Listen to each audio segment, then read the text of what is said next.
ایاک نعبد و ایاک نستعین، ہم تیری ہی عبادت کرتے ہیں اور تجھ سے ہی مدد چاہتے ہیں۔ آیت کس حصے میں کیا تربیت کی گئی کہ میں ختم کریں اپنے اندر سے۔ ہم دنیا میں مالک نہیں محتاج ہیں، اپنی اسی محتاجی کو دل و جان سے تسلیم کر لینا ہی بندگی ہے۔ جب بندہ دل کی گہرائی سے یہ تسلیم کرتا ہے نا کہ میں محتاج بے بس بندہ ہوں، اب اس پر لطف و کرم کے دروازے کھلنا شروع ہو جاتے ہیں، اب اس پر بارش، کیونکہ پہلے یہ ایکسپٹ کرنا ہوتا ہے میں سب کچھ ہوں، نہیں میں کچھ بھی نہیں، میں محتاج، مالک تو سب کچھ ہے۔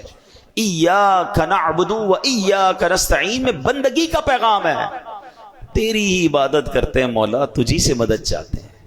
یعنی کس طرح کہیں کہ اللہ ہاتھ پاؤں تو نے دیے، مگر تیری مدد ہوگی تو ہاتھ پار چلا پاؤں گا، ہیں مولا میرے پاس پاؤں تو نہیں دیے ہیں، مگر میں جب تک نہیں چل سکتا جب تک تیری مدد نہیں ہوگی۔ نہیں دیکھے پاؤں والے، پاؤں ہیں جسم میں چل نہیں پا رہے، ہاتھ ہیں جسم میں اٹھا نہیں پا رہے، بھائی باڈی میں تو لگے ہوئے ہاتھ، مگر ہاتھ کام نہیں کر رہا ہے، انگلیاں بند نہیں ہو رہی ہیں، پکڑ نہیں پا رہے ہیں، پیر ہے چل نہیں پا رہے۔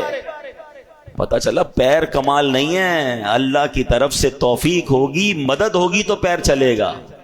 ہاتھ ہونا کمال نہیں ہے، ہاتھ میں رب کی طرف سے دی گئی طاقت ہوگی تو ہاتھ چلے گا نا۔ زبان منہ میں ایگزسٹ کرتی ہے لوگوں کے، جتنے گونگے بغیر زبان کے تھوڑی ہوتے ہیں، باڈی پارٹ ہے مگر بول نہیں پا رہے۔ اللہ کی مدد ہوگی، اللہ عطا فرمائے گا تو بندہ بول پائے گا۔ آنکھیں لگی ہوئی ہوتی ہیں، اندھے بغیر آنکھوں والے نہیں ہوتے، ان کی باڈی میں آنکھیں فکس ہیں، ہماری جیسی آنکھیں، بعض ہوگا تو یقین نہیں آتا یہ بندہ اندھا ہے، بالکل اچھی آنکھیں صاف ستھری نظر آ رہی ہیں اس کی آنکھیں، اچھا دیکھ بھی ہمیں رہا ہوتا ہے، ہمیں لگ رہا ہے ہمیں دیکھ رہا ہے، مگر اس کو کچھ نظر نہیں آ رہا ہے۔ پتا چلا کہ یہ بات اجاگر بار بار دل میں کرنی ہے، مولا سب کچھ دیا ہے تو نے، مگر اس کا فائدہ مجھے جب پہنچے گا جب تو چاہے گا، تیری مدد ہوگی، میں محتاج۔ جب بندہ اس طرح رب سے کنیکٹ ہو جاتا ہے نا، اس طرح رب کی بارگاہ میں رجوع لاتا ہے اور یہ ایکسپٹ کرتا ہے دل سے، ایاک نعبد و ایاک نستعین، تیری ہی عبادت کرتے ہیں، تجھی سے مدد چاہتے ہیں، ہم محتاج تو مالک۔ پھر دیکھو کیسے کرم کے دروازے کھلتے ہیں۔ لوگ اپنے آپ کو محتاج سمجھنے کے لیے تیار نہیں ہوتے۔ ہاں یہ بڑی گہری بات کر رہا ہوں، اللہ کے آگے میں نے پڑھا ہے، کتابوں پڑھا، ایسے لوگ بھی ایگزسٹ کرتے ہوں گے جو دعا مانگنے میں شرماتے ہیں کہ یار اتنا بڑا آدمی ہو کہ میں، لوگ کیا کہیں گے۔ اللہ کے آگے روتے نہیں ہیں، اللہ کے آگے گڑ گڑاتے نہیں ہیں، ان کو شرم آ رہی ہوتی ہے اپنے اسٹیٹس کو دیکھ کر۔ تف ہے کہ اگر تم دنیا میں کسی مرتبے پر پہنچ گئے اور احکم الحاکمین کے آگے سجدہ کرنے میں، گڑ گڑانے میں، محتاجی ماننے میں تمہیں تکلیف ہو رہی ہے تو تیار ہو جاؤ، پھر بڑے محتاج بن جاؤ گے۔ ارے اس کے آگے تو سبھی محتاج ہیں نا، کون ہے کائنات میں جس کو رب کی مدد کی ضرورت نہیں ہے؟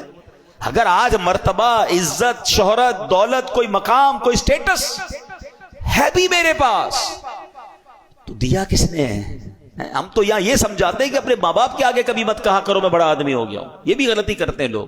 اگر کوئی عزت مل جاتی، دولت مل جاتی، اسٹیٹس مل جاتا ہے تو امی ابو کو کہہ رہے ہوتے ہیں بڑا افسر بن گیا ہوں، بڑا آدمی بن گیا ہوں، اب ٹائم نہیں ہوتا، پتہ نہیں میرے آگے پیچھے کتنے لوگ ہوتے ہیں، کتنے ملازمین ہیں۔ نہیں، دنیا کے لیے آپ کچھ بھی ہو، ماں باپ کے آگے بچے بن کر ہی رہیں، ان کے پیر دبائیں، ہاں ان کو یہ نہ کہیں میں بڑا ہو گیا ہوں، ان کا بچہ ہی ہوں میں، اور ان کو یہ احساس دلائیں کہ دنیا میں کچھ بھی بن گیا ہوں آپ کے قدموں میں، ہوں آپ کا بیٹا، ہوں آپ کا بچہ، تو عزت ملتی ہے نا، تو دعائیں ملتی ہیں۔